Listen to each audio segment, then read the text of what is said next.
What's up, guys? It's Chris with Plumbing Explained, and today we're going to be installing this beautiful two-piece elongated toilet made by Kohler, the Kohler Lintelle.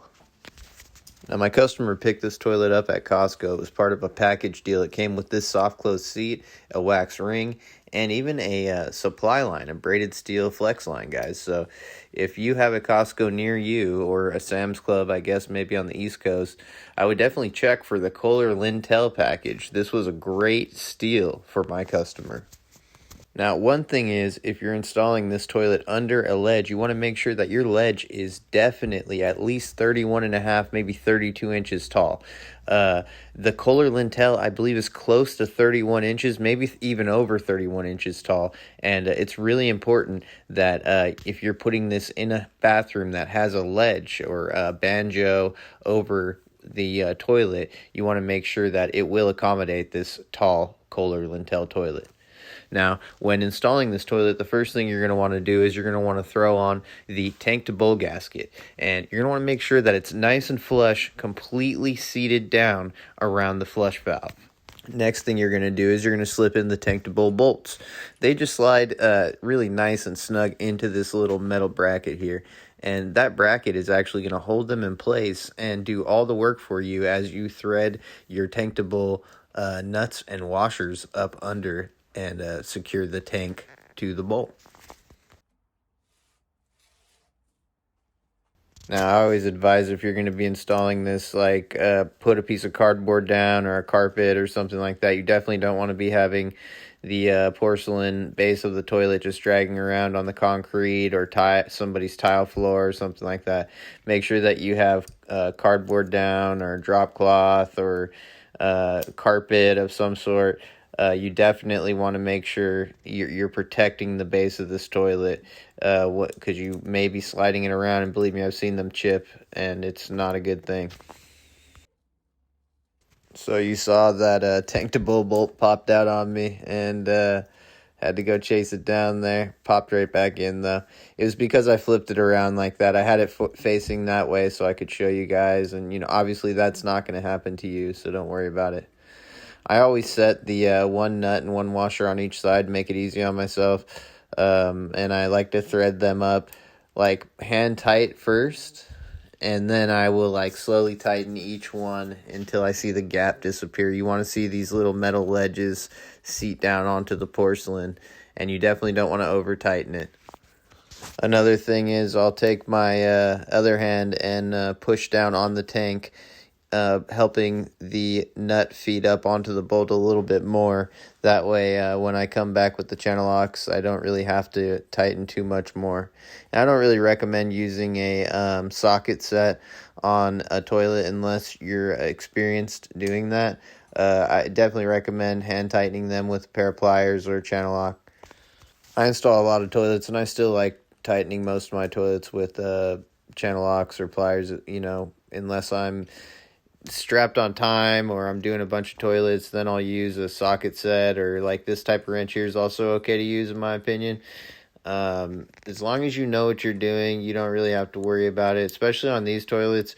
If you look, you'll see there's these little tabs. As soon as those little tabs sit down on the porcelain, you're done. You don't need to tighten it anymore. That's it. It shouldn't wiggle much. There's going to be a little bit of play, but not much at all. And as long as those are seated, you'll notice when you have a good seat. As long as those little tabs are seated onto the porcelain, you're good to go. Now, I always tighten each side a little bit here, a little bit there, a little bit here. I don't go full bore on one side or full bore on the other side. You want to tighten it back and forth, 2 turns here, 2 turns there, 2 turns here, 2 turns there. That way, you get a nice even seal, and your tank lands perfectly level, and everything's good to go. So the Kohler Lintelle, I think it's a real nice looking toilet. I think it's a good choice. I think that Costco package is a great package. If you got a Costco or a Sam's Club near you, I definitely advise you go down and pick one of those up and either install it yourself or have the plumber come and do it for you. I have my boots loose here only because the customer requested I take them off. I am not one of those guys who walks around with loose boots, okay? Anytime you are changing a toilet, you need to change the wax rings and you need to change the closet bolts. I don't care if the closet bolts look brand new. You need to change the closet bolts. Don't be one of those guys who doesn't change the closet bolts, okay? You should also be changing the flex line.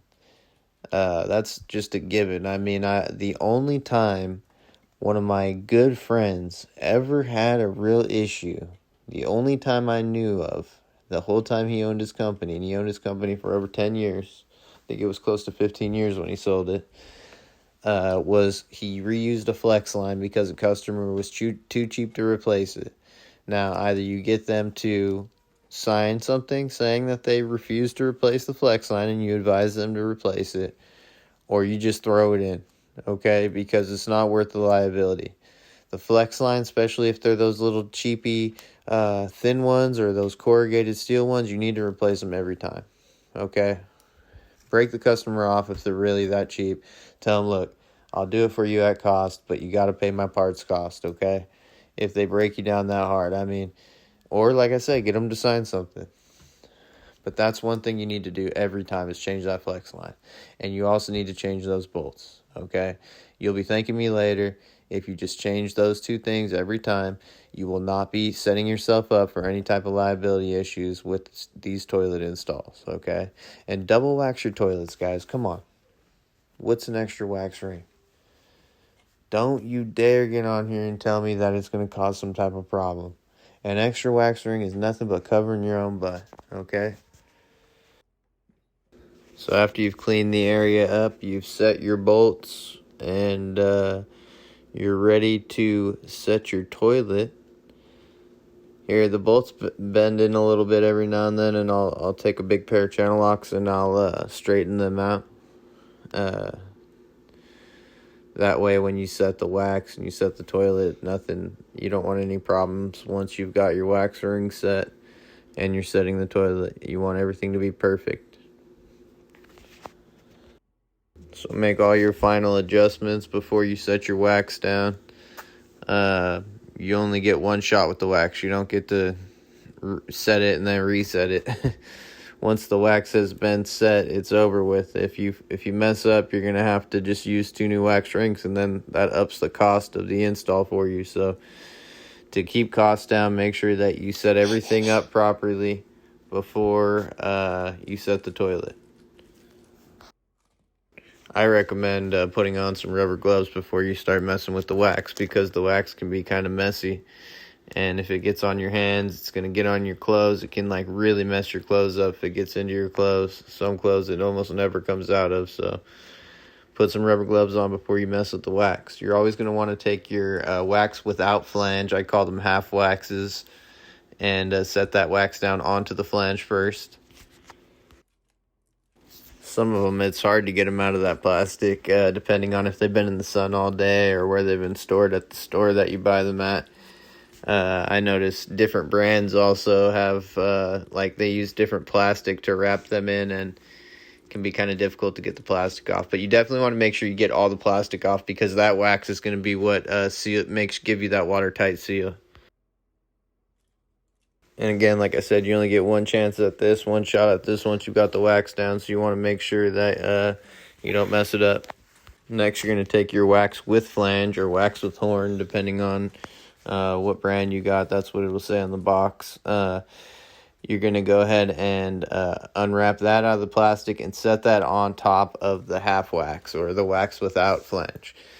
You don't have to use the wax with horn or wax with flange, but I like using them. I think it's just the proven way. I've always done it. It's always worked well for me, and it's only really rare, like with offset flanges and things like that I would recommend not using one.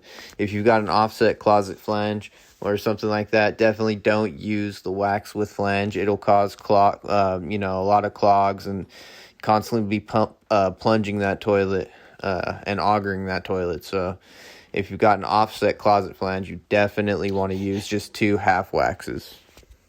Once you've got your wax set up and you've got your area cleaned, you're going to want to go ahead and go grab your toilet. The way I like to grab my toilets and carry them is I grab them by the ribs, which is the back side, right behind where they seat bolts to the bowl. there's like a little flat area. I like to grab that, and then I dangle the bowl kind of between my legs, almost like I'm going to sit on it reverse cowgirl style. And I like to walk it in, and then I can look over both left and right and see if I'm lining up onto the closet bolts. And I just feel like that's the best way to carry and set the toilet. That way you can set it flush. You don't want to set like the left side and then the right side, or be real off. You don't want to be real offset. You want to squish that wax as evenly as possible as you're setting it, like this right here. Real nice and smooth. I sink it down, boom, it's done. And you saw me there. I was sitting on it basically like in reverse. And you can always feel when you get a good seal, but you want to set it down as evenly as possible. You don't want that thing rocking big time on you. But if you're using the 2 wax rings, honestly, it may compensate, but you definitely want to set it down as evenly as possible. So there was some weird like blue dye in this bowl here. I didn't notice it until after I set the toilet, of course, and I was kind of worried that it was something that was like a stain or something, but it just wiped out real easy with the rag. And oftentimes I'll keep a little SOS pad on the truck. I keep a box of SOS pads actually on the truck, and I'll scrub the inside out if I see any markings or anything like that before I set the toilet. So these are little plastic things your bowl caps are going to snap down onto, and one side of them says this side up. So you're going to go ahead and place it that side up. Then you're going to put a washer down on top of that and another closet bolt nut. And that's how you're going to tighten the toilet bowl to the floor and the flange. Once you've done that, you may notice the bolts may be a little too long for you to be able to pop your bowl caps on. And if that's the case, that's not really a big deal. You can cut those down with a pair of bolt cutters, a Dremel, or even a little hacksaw or sawzall if you got one. I recommend a hacksaw, a little handheld hacksaw, like a little mini one like I use called a Tiny Tim. Or you can get like a real little sawzall blade or something like that and saw it down, a metal blade. The sawzall, you may risk damaging the toilet, so I wouldn't really recommend it unless you're real good with the sawzall or something like that. Other than that, it shouldn't be that big of a deal though. Now, when tightening the toilet down, you want to make sure that you get it nice and snug, but you don't want to risk over tightening and cracking the base. So you always want to get it real nice and snug, kind of similar to the tank, like I talked about doing the tank, where you tighten one side, then tighten the other, then tighten one side, then tighten the other. If you've got a little bit of play, you can always use a shim. You always want to push down on the front, make sure that there's no play in the front. Try and lift it up in front, make sure there's no play in the back. Try and rock it side to side, kind of simulate as if like a larger person were sitting on the toilet. You want to try and simulate like, them rocking around on it, and make sure that it's not going to, rock around, because then it can separate the wax from the flange, can cause a lot of different kinds of problems, cause stress on the closet bolts. Closet bolts could snap. I've seen a lot of different things happen. So here we are. We're going to go ahead and change out the supply line. Like I said, this Kohler Lintelle from Costco was a really great deal. It came with a flex line, so my customer just totally scored, and they got this free flex line. So I always recommend hand tightening first. That way you make sure you don't strip anything, and then going in with your pair of channel locks or pliers. And always make sure you back up the valve when you're tightening the supply line down with your channel locks or pliers. Like in this case, they had the house repiped with PEX, so the valve is just kind of a flapping. It's attached to a piece of copper that's just kind of flapping around in the wall there. They didn't strap it very well, so you could potentially cause a leak and some serious problems for yourself if you didn't back it up. Like I'm here holding it so that it's not going to twist around in the wall or anything like that. I'd also advise maybe doing that with a pair of pliers, not your hand. I just, I obviously know what I'm doing, and I'm not going to over tighten things or crank on things too much. I always recommend tightening to the angle stop before tightening it to the fill valve, and just maybe one turn after hand tightening it on the fill valve. Now we're going to go ahead and check out this beautiful flush on the Kohler Lintelle. This Kohler Lintelle is really a nice looking toilet. It's just stunning. I mean, honestly, when you look at it, it's got these beautiful bevels, this beautiful curvature. It's elongated, so it's a comfortable toilet. This one came with a soft close seat. It flushes great for 1.28. It's just a really nice toilet. I'm a big fan of this toilet, and I highly recommend it.